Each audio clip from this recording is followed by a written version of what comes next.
No, some people they're fighting in the war, getting killed, whatever. We have rockets shootings into our houses all the time. So, and I'm cycling and having great time. It feels like a bit weird. But I posted every day on Facebook about this adventure, and after a few posts, people kept telling me like, "Wow, you really inspired me to go back cycling. You inspired me to go to an adventure. You inspired me to do this." And then I said like, "Okay, this is why I'm doing this adventure and posting, because if I can inspire somebody else to go on their own adventures during the war and all the complicated situation, what can be better than this, right?"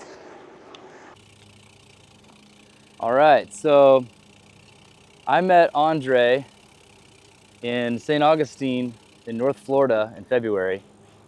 It is now May, and we are in Madison, outside of Madison, Indiana, on the border of Kentucky and Indiana, north of Louisville. This guy rode his bike from the Florida Keys to Nevada, 5,000 miles, and then he hitched a ride from Nevada to Kentucky. I was just in Nashville, and he calls me and he says, "Hey man, I'm in Kentucky now." Total surprise. I thought that maybe I would find him out west somewhere, Nevada, Utah, California, but instead he's right here in the You never know. You never Southeast. know how the adventure will go. Yeah. So I wanted to tell Andrei's story. I think it's really awesome. He was born in Russia, but grew up in Israel, lived most of his life in Israel. Is that right? Yeah, right. Since I was 4. Yeah, so basically, yeah, I was born in Russia in 1979 when the Soviet Union collapsed. My family moved to Israel, and since there I was growing there. I was going to school, I was serving in the army, going to college, whatever. And I was studying software engineering, working as software engineer for a while for some financial companies. But at some point, during COVID, I was feeling like, well, I always had a dream cycling around the world. And actually, when I was in school, I heard about an Israeli guy who did the same. And I was texting him, I was asking him, so how much did it cost you? How did you find sponsors? How is it going? I was following his videos. Back then, we didn't really have something like YouTube or whatever, but still, like, he responded me, and it was really fun.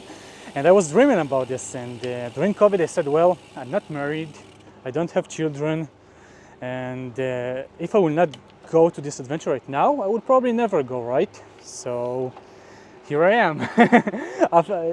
It took me just a year and a half to prepare for this, to plan and everything, and I'm four months on the road. Wow, time passes fast. Yeah, wow, cool. 4 months, 5,000 miles. Yeah, and I love it. And the states you passed through, so you went from the Florida Keys all the way up to the north of Florida. Yes. You passed through the Florida Panhandle, and then you went through Alabama and Mississippi, and then you went through the huge Texas. Texas, all of Texas. Never-ending Texas. Never-ending Texas. Never-ending Texas. Yeah, actually, I would say it's like 2 states. You have the east, which is like very green. It has the pine trees. It looks much like Louisiana, but changes the closer you get to Austin. And then it has the western part, which is, I think it starts after the hill country. And it's pretty remote. There are not many people there. Everyone is so friendly. I don't know, maybe because there are not many people, so everybody trying to take care of each other. And yeah, from there I headed to New Mexico, which was a pretty hard time because I had headwinds, I was exhausted, it was so remote. I don't know, I mean, when I look at it back, it was a great experience, but back then I was thinking to quit at some point. So New Mexico almost got you. Yeah, New Mexico almost got me. Then I made it to Arizona, and after taking a few days rest in Mesa near Phoenix, I decided to go and explore the Grand Canyon, the Zion National Park, Vermilion Cliffs, whatever. It was beautiful. I called it mountains. I mean, Were there any there's parts of the United States, any parts yeah. of the US that reminded you of home? Oh, Texas, because I mean Texas is really big. Israel is a small country, but like the east part of Texas, uh, the east part really reminds me like the north of Israel. The south reminds me of the desert, the Araba, which is the south. And there's also the coast where I haven't been, but I think like it should be much like any other coast. So Texas kind of reminded me, yeah. What And has been a big highlight for you this trip? Like maybe your favorite part of a state or something like that? you know, there is no one thing. It's like every place I'm getting, there is something else. Like the good places or nice people I meet, like like every time I'm getting somewhere, I don't really know what to expect. I mean, I do know, for example, that Arizona has the Grand Canyon, right? But it's not just the Grand Canyon, it's everything all around it. It's the people, it's the smells, it's the weather, whatever. Like, so, I mean, everything is a little bit of a different experience and I love it. But you said that Texas was maybe your most enjoyable time just because of a lot of the people you met, right? Yeah, so in Texas, like in the east and the west, I met very nice people. Like, for example, in Sam Houston Forest, I was looking for a camp spot one night, and then I met this guy, Daniel Peretz, who like he was camping, and his family is supposed to join him the next day. And I just asked him how it worked there because it was different from the other campsites because you just find a place and you camp. And he told me, well, there's a good place right there, you can camp there, and if you want, you can join for a beer. I said, okay, let me see, and I camped, and I took a nap because I was exhausted that day. But then I came to him and said, well, you invited me for a beer, so here I am. And yeah, we were talking, we had great conversation about different stuff. I mean, just from our daily life, he told me about his family, I told him about mine. And I don't know, somehow we made it about life and UFOs and whatever. And I don't know, it was a really good experience. And another great experience was in Western Texas when I was cycling in the Big Bend National Park. And it was pretty rough. It was like hot, very steep climbs. Actually, I cycled with no shirt because I wanted to get some tan because my hands are dark, but my body is like pale, and I got burned. So I was cycling and my back was burned, and you know it didn't feel so good. But I met that guy. His name was Tom, another cyclist, in the middle of nowhere, and he told me like, well, I'm from Marfa, and I was heading to Marfa. When you get there, you can camp in my backyard. And I was saying, well, okay, but I'm not sure where I will get there. He said, well, let me know. And we didn't have signal. So it took like a day that he could see actually that I responded him because we had no signal back there, no reception. And yeah, when I got there, he told me, well, there's this really good barbecue place you should go, the Convenience West barbecue place. And I said, yeah, usually I don't like to come late to a host because, you know, like I want to spend time with them, I want to talk with them. I don't like to come and go sleep because it doesn't feel good for me. It doesn't feel right. When you stay like with a warm showers host, Yeah. You want to spend time with them and get to know them rather than just sleep, shower, eat, and Yeah, leave exactly. I immediately. want to know them. I want to share stories. I mean, it's part of the fun. Like some Right. of my best moments and the talks were with that people because usually on the road you're kind of lonely because sometimes you meet other cyclists, but like I didn't have anyone who were cycling with me. Maybe it would be different if I had.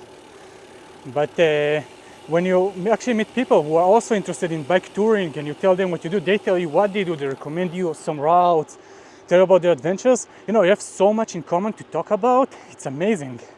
And I'm not talking about the fact that some random people invite me to their house, let me shower, eat, sleep, whatever, and they don't even know me. The only thing we have in common is that we both like to bike or cycle, whatever. This is amazing. What's been something that you've learned about yourself on your trip so far? Well, I wasn't thinking about this too much, but I think I still like the challenge. Like, I figured that if somebody tells me, look, there is like the Big Bend, there is that beautiful place, it's hard, but like, it's really beautiful there, you should see it. So I think usually I would go for that, regardless if like it's on my way, or I mean, if it's completely out of my way, I will not. But like, if it's a little bit, I would take the challenge, because I don't know. I mean, you live every day on the road. You wake up in the morning, you cycle, you do the same. This is apparently like your work, right? I mean, you don't really work, but it becomes kind of a work. So you look to do something a bit different, like to have some excitement, to meet some people, whatever. And these little things, I think they help. Challenges, or however you can call them. Yeah, so going out of your way for recommendations of places to see and roads to ride. Usually it's places to see, but I mean, somebody tell me, look, there's that restaurant which is really good, I don't know, Texas barbecue, whatever, and I love it, I would go there, but I mean, I need a good reason for that. And usually a beautiful place is good enough reason. What's been the biggest challenge, maybe in New Mexico, when you said you almost quit? What was some of the reasons that led you to almost quitting? Well, it was really cold there at night, so it was like below 30 degrees, so it was freezing like almost every night, and so I couldn't get good sleep. I was tired, I was waking up a lot in the night, and I had headwind all the time, and the area was pretty remote. There was not much between towns, between places, like no services, no gas stations. Even when they had some gas station, they were pretty basic with almost like no proper food, whatever. And eventually it started to get to me, and I started to break a bit mentally. I started to question, like, okay, why am I doing this? Maybe I should stop. Maybe I don't know what. It also had a lot of climbs, which, I mean, it was tough physically and mentally. So, like, when you feel a bit down mentally and then you have all this climb physically all day, like, it affects each other, right? It affects your mind. You start to question, why am I doing this? Okay, I will just get to the next town. And that's what basically I was telling myself, okay, once I will get to that town, it will get better. Once I will get to that town, it will get better, and so on. And I mean, I didn't suffer, because if I really didn't like it, I would just quit. But I did question, why am I doing this? Did you find an answer? Yeah, because I want to do this. That's it. Okay, so let's go back to when you were in Israel and you did a trial run, you did a practice run. Yes. Where you went for a week or two. 2 weeks, yeah. 2 weeks. And where was that trip? So there's a really nice trail in Israel for bikepacking. It's called Discover Israel Trail, and it basically crosses Israel from south to north. You can also do it the other way. But basically it was wartime, and there weren't like many people outside or anything, and everybody felt a bit down. And I was thinking, like, well, maybe before I'm leaving to a trip, I should go to this adventure and cycle this route. I didn't know what to expect. I said, well, worst case, I will quit. I will ask my brother to come and pick me up or something. Again, Israel is a small country, like, so it's not an issue. And I went to the south to Eilat and started to cycle. I took a bus there with the bike, and I really enjoyed it. It was pretty remote. There was not many there, but I felt a bit bad because, like, some people, they're fighting in the war, getting killed, whatever. We have rockets shooting into our houses all the time. So, and I'm cycling and having great time. It feels like a bit weird. But I posted every day on Facebook about this adventure, and after a few posts, people kept telling me, like, wow, you really inspired me to go back cycling, you inspired me to go to an adventure, you inspired me to do this. And then I said like, okay, this is why I'm doing this adventure and posting, because if I can inspire somebody else to go on their own adventures during the war and all the complicated situation, what can be better than this, right? So yeah, so I cycled for 14 days from Eilat to my house in Ramat Gan, which is next to Tel Aviv. And it was beautiful trail. I recommend everybody, whoever considered, they even have a race, annual race. They had one just about a month ago, and it's beautiful. Like, Israel is a beautiful country. It's small, but it's beautiful. It's so diverse, and people are so nice and so friendly. You will love it. So when I met you, your original goal was to go from Florida to California, then you were going to go all the way up to California into Vancouver. Right. And so at some point in Nevada, though, you had a friend who's a truck driver pick you up and take you to Kentucky. Yes. Why did you decide to change that to start your second leg, Yes. which takes you from the south up to Canada? Well, I always had the big plan. I always knew that I want to visit Canada because, in general, the North Canada, maybe even Alaska, but unfortunately, I guess not on this trip. But I always try to keep open, like, okay, whatever happens, whatever changes, it's part of the adventure. So, so when I was very exhausted physically and mentally in Ely, in Nevada, and my friend told me, look, I have a delivery and I can come and pick you up tomorrow. So, and you can join me on the truck and we will do some road trip. He's working, but I'm just sitting on the track all day and doing nothing, talking with him. And also it's a childhood friend. Yeah. So we didn't see each other for 6 years, so we had a lot of things to talk about. So I said, at first I said yeah, but I don't want to stop in the middle of Nevada. I'm so close to the Pacific coast. I almost made it and now I should stop. And I wasn't sure about this, but then I said, okay, whatever, I will join him, we will see. I would try to convince him to drop me back in Ely, but I knew the chances are pretty low. And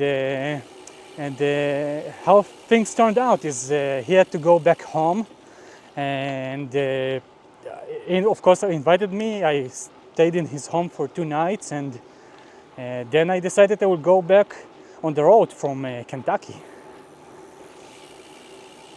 There is only so much you can plan, I have the big plan, I know where I want to go, but I have no idea what will happen along the way and where will I stop, where I go. Usually when people ask me where I'm planning to get at the end, I'm saying, well, the general direction is Argentina, but actually I would just stop when I will feel like I want to stop. Maybe it will be less, maybe more, I don't know. So your second leg now takes you from the southeast Kentucky up into Canada. Yes. And then from there you will bike south again all the way through Mexico into South America? Yeah, that's the plan. Basically, I would love to cycle the Great Divide mountain bike route because I saw so many photos of it and I was following people doing this and it's so beautiful. And it's also very challenging, physically, mentally, it's pretty remote. I would love to take the challenge. And once I finish, it also works really well with the weather, because if I will start it at the end of August, then it won't be too hot like in New Mexico and won't be too cold in the north. So when I will get to Mexico, it would start to be winter, but Mexico is not that cold. So I think it works well with the weather and with everything. So yeah, that's the plan. We're in this nice park here with this beautiful pollution. Look, it's creating clouds. This is how clouds are created. Yeah, this is how they make clouds. In case you didn't know. Everyone, make sure you come to Indiana and get some nice polluted camping in before you kick the bucket. Or maybe it'll help you kick the bucket a little faster. I don't know. How do we get the hell out of here? Go west. Give me a few of your wildest stories from this trip so far. Besides the raccoon that stole all your food last night. Oh yeah, but I have to tell about the raccoon, you know. Okay, okay. So basically, last night, we had thunderstorms, but it wasn't raining. It was only thunders at first, and I heard somebody messing with my bike. I opened my tent and I saw a raccoon looking at me. I started to throw little rocks at him, little stones, so he would run away. But this kinky raccoon, he tried to hide below the bike so I wouldn't see him. But he did. I did. At the end, he figured I do see him, so he decided to run to the bushes. But I could see the reflection from his eyes, and I could see he's looking at me. So I kept throwing the rocks, and he ran away. Then it started to rain really badly. I moved the bike, and this morning I'm waking up, going to my bike to see what is the damage. Let's say it this way. And well, I guess the damage is the raccoon got diabetes because he stole like 6 different snacks, like energy bars, little cupcakes, peanut butter cookies from my bag. I hope he liked it. Yeah, so this is one story. The other story is one night I was camping, I think it was in Louisiana, before Texas. And it was stealth camping, and it was, let's call it a not so stealthy place in a shade, let's call it a shady place, because there were many like ranches there, wasn't much place to camp, but I found something. And I was sleeping in the middle of the night, suddenly my tent is shaking, like somebody came and started to shake it strongly. I'm like, what's going on? I turned on my flashlight, I tried to see, and I heard somebody running away. And I was like, oh my God, what is it? Somebody found me? I don't know, maybe the dogs, maybe some people, something. But there was nobody there. I said, okay, I will go back sleeping again. So then I went back to sleep, and after 15 minutes, my tent is shaking again. I woke up again with the flashlight. I heard somebody running away again. I'm like, oh my God, what's going on here? Okay, this time I will not go to sleep. I will just wait with the flashlight because it will probably come back. And after another like 15 or 20 minutes, somebody comes again, starting to shake my tent. I'm putting the flashlight in front of his face, and guess who it is? It's a little armadillo.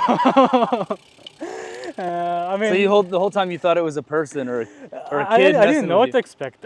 Honestly, I was thinking it's some kind of a dog, maybe I don't know, a coyote, whatever, because it was shaking really hardly. But apparently the armadillo found something below my tent, and it tried probably to dig below the tent, and it was making the tent shake. It felt like somebody was literally like shaking, like, you know, like was holding the pulse and shaking it. All right, we need people stories from the road. 3 or 4 months now, 5,000 miles on Yeah. a bicycle in the States. Well, From the Israeli man himself, Andrei. so what I started to tell about Marfa, Texas. So after I met the guy and told me to go to that barbecue place, so I was starving, so I just went there because I just got to Marfa. I had a really bad day, a lot of climbs, whatever. And so I went to the store, and I came to the counter. I ordered whatever I wanted. They had some brisket, something to drink, some beer, you know, after a long day. And suddenly, suddenly a girl came and tell me, well, you don't have to pay. Just before I pay, you don't have to pay. It's on us. And I'm like, what? What do you mean? She said, no, Mark decided to invite you. And I'm like, Mark? Who is Mark? Yeah, and just as I was about to pay, so a girl came and said, the waitress, no, you like, it's on us. And I was shocked. I didn't expect it at all. So I said, like, what do you mean? This is the first time it happens to me. Free food, you mean? Yeah, free food. And she said, no, Mark decided to invite you. I'm like, okay, at first I didn't know how to react, so I said, thank you. I went to the table, I was waiting, and when she came and brought me the food, I asked, who is Mark? She said, yeah, he's inside there, and he heard what you're doing, because apparently Tom told him that, and decided to invite you. So I said, okay, I finished eating. I went inside, and I actually met another great guy. He's a cyclist, by the way. They have very strong cycling community in Marfa. And he said, well, we have many cyclists here who come here, but not we don't have a cyclist who is cycling around the world every day. So I was like, well, I really appreciate it. I took a selfie, and yeah, I mean, when these things happen, it's like you don't expect them. So sometimes when you feel at the bottom, you're very tired, you're exhausted, you don't care about, naturally, you don't care about anything anymore, right? Somebody tells you, I don't know, let's do this thing, you're so tired, you say, whatever, or no, I don't want to do this. But when this thing happens, suddenly it takes you from 0 to 100 in a moment, because you're like, oh my God, this is amazing, I don't know how to act in this case, I was confused, but said, okay, what is the right thing to do? Let's thank him, and I really appreciate this. I really do. So you've had a lot of kindness from strangers and from fellow cyclists on the road so far. Yeah, or now, what about the flip side of that? Have you had any asshole drivers? Yeah, I had some. I try not to pay too much attention to them, especially closer to the bigger cities. There are some drivers who pass really close, and some of them it feels like they try to do it in purpose. In Mississippi, when I crossed the road, some car started to honk like crazy, and they told me remove that flag because I had the USA flag at the back. I don't understand why he told me to do that. It was very strange, but I just kept going. An American told you to remove the USA flag? Yeah, he told me remove that flag, and he honked like crazy. I don't know why in Mississippi. So, but overall, as we pass a car, overall you felt okay and safe riding so many miles. I will tell you what, in Israel, drivers don't respect cyclists and they ride too crazy. Actually, they started to test autonomous cars in Israel because we're not driving as bad as in India, but we're not driving as good as in Canada, Europe, or maybe the States, whatever. So we're in the middle in Israel. That's why they try to do this. So I'm kind of used to that, so for me it was totally fine besides a few encounters. Oh, look at the rabbit, beautiful, wow. That's awesome. So where I've been? Yeah, so it's been fine. I won't say it was bad. The name of your social media profiles is Goofy on a Bike. Yeah, well, actually, there are a few explanations, but basically, I think it's coming from, first of all, that emoji I was using all the time. It has a few meanings. The emoji, you said? Yeah, the emoji, yeah. The one with the tongue. It has a few meanings. It means delicious, and I love food. And it also means goofy. And goofy, it's also, when I told people I want to do my adventure, some of my friends told me, oh, you're crazy, you're an idiot, but in a good way. So goofy is an idiot in a good way, you know what I'm saying? So I was saying, okay, so I like that emoji, this is what it means, and people told me that, so it sounded like a good name to me. What does it look like? Basically for me it's but but it's the same idea. What would you tell people that are wanting to do a long, big multi-month or even multi-year adventure like that? What advice would you give for somebody starting out? I will tell you, just go for it. Whenever are your concerns, if you think you don't have the gear, don't have the stuff, it doesn't matter, just start with what you have. Along the way you will figure what you actually need. And there is one thing I really believe in, and it worked for me somehow my whole life, I hope I won't jinx it, is once I have a goal and I start to do something to reach that goal, whatever is to cycle, to find a new job as a software engineer, to, I don't know, whatever, eventually after you start, somehow the word it works out for you. Like eventually it will work out this way or another, but usually it's for the good. So just go for it. You don't have to go to something long. You can start something small. You know, just go to a hike, whatever. I mean, look at this beauty. Look at the pine trees. Look, this is amazing.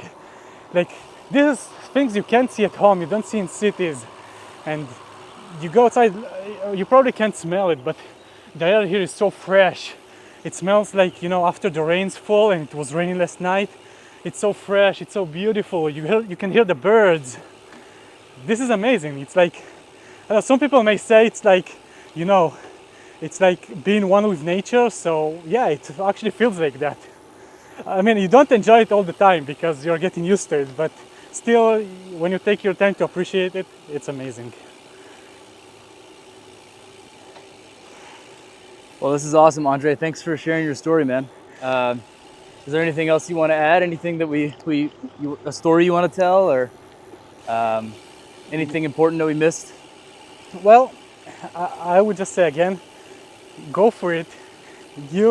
Whenever you're sitting on the sofa and watching this video, or I don't know, maybe you're at work and you're just taking some break or something, just follow your heart, follow your dreams. Everything would work out eventually. And it's not just me. I mean, every time you talk with somebody who did such stuff, you can hear it again and again that everything worked out for them. So go for it. And good luck. Safe travels.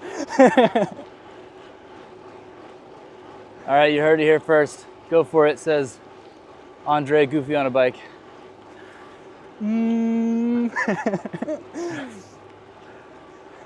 Wait, they didn't subscribe yet and they're watching this video? How is that? I mean, why? If you already watched the video, you enjoy it, you like it, why won't you just click the subscribe button and that's it, right? You have nothing to lose.